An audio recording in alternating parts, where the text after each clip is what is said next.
Online available only book है जिसमें English as language 1 है. Sorry for this. Why are you publishing a book? Disha publication, please please please don't fool students. Disha publication, like seriously. Hi everyone, आज हम लोग review करने वाले हैं इस वाली बुक. ये बुक है रीड लेवल 2 के लिए, सोशल स्टडीज़ के लिए. 15 प्रैक्टिस सेट्स इसमें दिए हुए हैं इंग्लिश मीडियम स्टूडेंट्स के लिए, जिसमें कि इंग्लिश एज लैंग्वेज 1 और हिंदी एज लैंग्वेज 2 दी हुई है, और 4 प्रीवियस ईयर क्वेश्चंस जो हैं इसमें दिए हुए हैं. ठीक है. अब इसकी जो मेन चीज़ है, इसको ख़रीदने का कारण ऑब्वियसली हिंदी मीडियम वाले बच्चे इसको नहीं खरीदेंगे, इंग्लिश मीडियम वाले बच्चों के लिए है जिन्होंने इंग्लिश एज लैंग्वेज 1 ली है. ओके. ये ऑनलाइन अवेलेबल ओनली बुक है जिसमें इंग्लिश एज लैंग्वेज 1 है और इंग्लिश मीडियम है.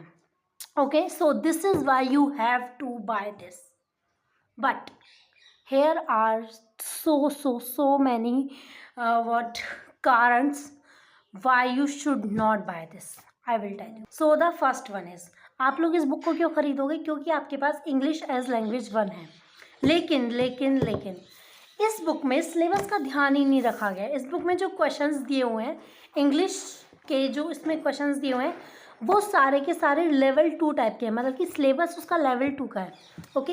अब मैं आपको पहले बता देती हूँ कि लेवल 1 का जो इंग्लिश का सिलेबस है उसके अंदर ग्रामर आती है. ठीक है. आपको पूरा पैराग्राफ दिया हुआ होता है और उस पैराग्राफ के क्वेश्चन नहीं आते, मतलब उस पैराग्राफ में से क्वेश्चन नहीं आते, उस पैराग्राफ में से एक स्पेसिफिक वर्ड लिया जाता है और फिर उसका जैसे ग्रामर में मीनिंग, या फिर ये नाउन है, या फिर सो बेसिकली इन्होंने सिलेबस का ही ध्यान नहीं रखा है. देखो, मैं कोई भी रैंडम पेज खोल रही हूँ, ओके, जिसमें लैंग्वेज 1 इंग्लिश दी है. लुक ये दिया हुआ लैंग्वेज 1 इंग्लिश. ओके. अब इसका हम लोग पैराग्राफ देख लेते हैं. इसका पैराग्राफ है ये की. ठीक है. ये पोएम है पूरी. ओके. अगर आपने थोड़ा सा भी सिलेबस पढ़ा है तो आपको पता होगा कि फिगर ऑफ स्पीच जो है वो लैंग्वेज 2 में आते हैं, ना कि लैंग्वेज 1 में. ठीक है.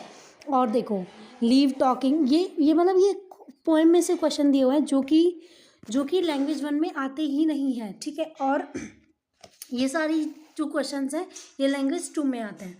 और दूसरी चीज़ देखो, ये पैराग्राफ दिया हुआ है सेकंड. अब इस पैराग्राफ में से क्वेश्चन पूछे गए हैं. ठीक है. ना कि ग्रामर के क्वेश्चन पूछे गए हैं. ठीक है. पहली प्रॉब्लम. अब इस बुक को आप ये सोच के खरीदोगे कि ये इंग्लिश मीडियम की है, पहली बात. दूसरी बात, इसमें इंग्लिश एज लैंग्वेज 1 है जिसके लिए मैंने इसको ख़रीदा था, तो इसका तो कुछ वो ही नहीं हुआ, क्योंकि इसमें इंग्लिश लैंग्वेज 2 का ही सिलेबस दिया हुआ है, जो कि बस ऊपर से टॉपिक लैंग्वेज 1 लिखा हुआ है. सेम हिंदी एज लैंग्वेज 2 के साथ है, हिंदी लैंग्वेज 1 वाले ही क्वेश्चन है सारे. ओके. अब हम लोग आते हैं CDP पे, जो कि आती है 30 मार्क्स की. ठीक है. अब प्रैक्टिस सेट से आप लोग क्या समझते हो? प्रैक्टिस सेट से जो मैं समझती हूँ वो ये है कि आप मतलब PYQs को ध्यान में रखते हुए एक ऐसा सेट बनाओगे जो कि उससे रिलेटेबल हो. सारे टॉपिक जो हैं वो उसमें आ रहे हैं. ठीक है. अब इन्होंने जो CDP का जो इन्होंने पोर्शन बनाया है, इसमें मतलब ऐसे है कि अगर तुम एक प्रैक्टिस सेट सॉल्व कर रहे हो तो उसमें ज़्यादातर क्वेश्चन एक ही टॉपिक के होंगे. ठीक है. मतलब पूरा सिलेबस इन्होंने देखा ही नहीं है. बस 15 प्रैक्टिस सेट्स में जो इन्होंने CDP दी हुई है उसमें लगभग 50 to 70% जो है वो डेवलपमेंट का और इंक्लूसिव एजुकेशन के ही क्वेश्चंस है. और इवन जो लास्ट वाले जो इन्होंने प्रैक्टिस सेट्स दिए हुए हैं उसमें तो 30 में से 28 क्वेश्चन उसके हैं इंक्लूसिव एजुकेशन के. ठीक है. CDP खराब, इंग्लिश खराब, हिंदी खराब. अब हम आते हैं चौथी चीज़ पे, जो कि है SST. ठीक है. Social studies.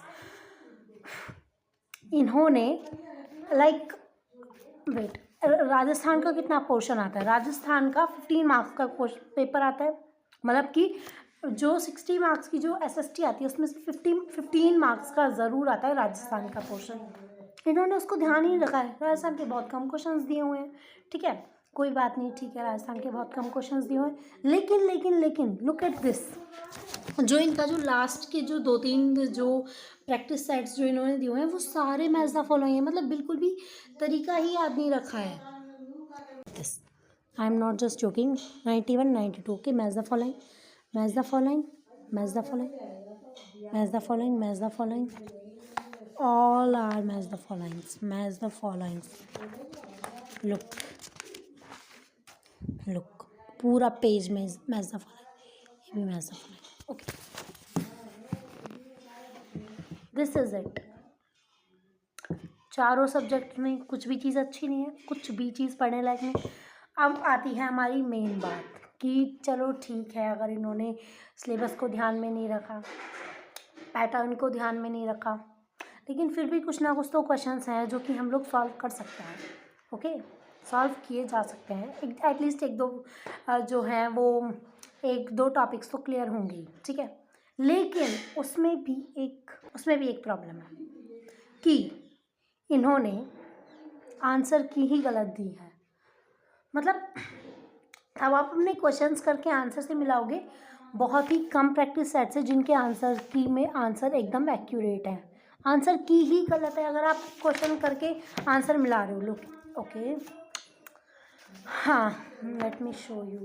Okay, so this is a very very very random page, look at this. मतलब फैक्चुअल क्वेश्चन के भी आंसर गलत है। मतलब अगर तुम थोड़े से लाइक दिमाग वाले क्वेश्चंस के आंसर, अगर तुम आंसर की में गलत लिखते हो कि maybe you are confused और एनीथिंग, बट फैक्चुअल क्वेश्चन के भी आंसर गलत है। Let me show you, wait, देखो, you can Google them at last.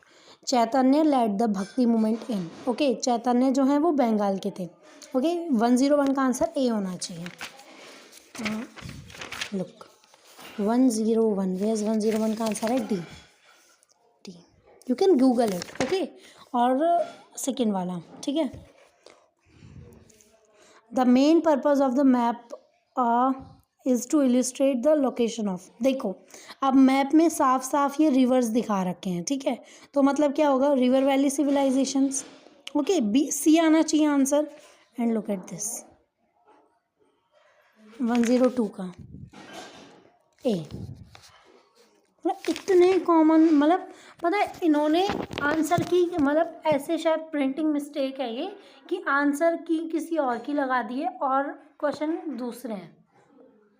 इन्होंने एक्सप्लेनेशन भी दिया हुआ है। ओके ओके, वेट वेट, एक ट्विस्ट, तो ये चारों के चारों सब्जेक्ट गलत है, आंसर की गलत है। और फिर सिक्स्थ चीज़, ओके, इन्होंने एक्सप्लेनेशन भी दिए हुए हैं, ठीक है। अब ये लोग अगर सारे क्वेश्चंस के एक्सप्लेनेशन दे दें तो कोई प्रॉब्लम ही ना हो, लेकिन इन्होंने एक्सप्लेनेशन दिया हुआ है बस एसएसटी के उन क्वेश्चंस का जिनकी वो है, देखो 91 to 130 बस, है ना तो इन्होंने सीडीपी का एक्सप्लेनेशन दिया हुआ, ना ही इंग्लिश के बस पैराग्राफ का एक्सप्लेनेशन है। Look, answers and explanations, okay, 52 से 60 तक है, फिर 91 से 130 तक, 130 तक। Disha publication, like seriously this, मैंने ये बुक देखी, I was like oh, Disha publication is so famous and is like yo good, okay, good enough, I can buy their book and reliable book, okay, but this is nothing.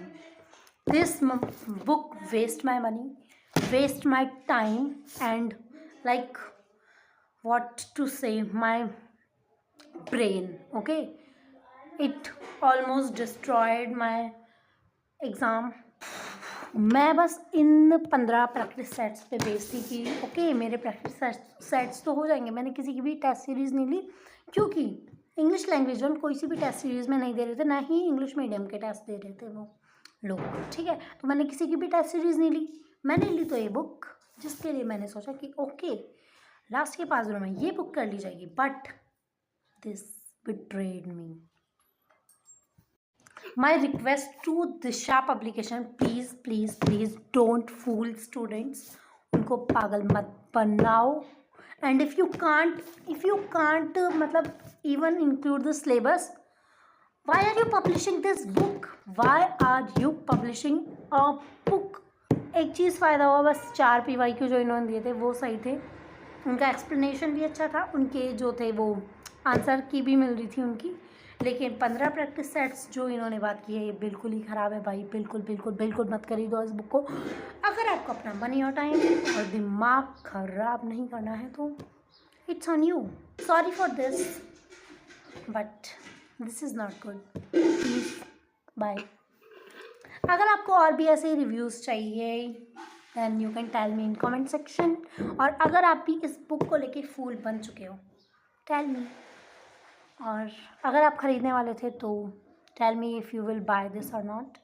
Okay, bye. Stay tuned.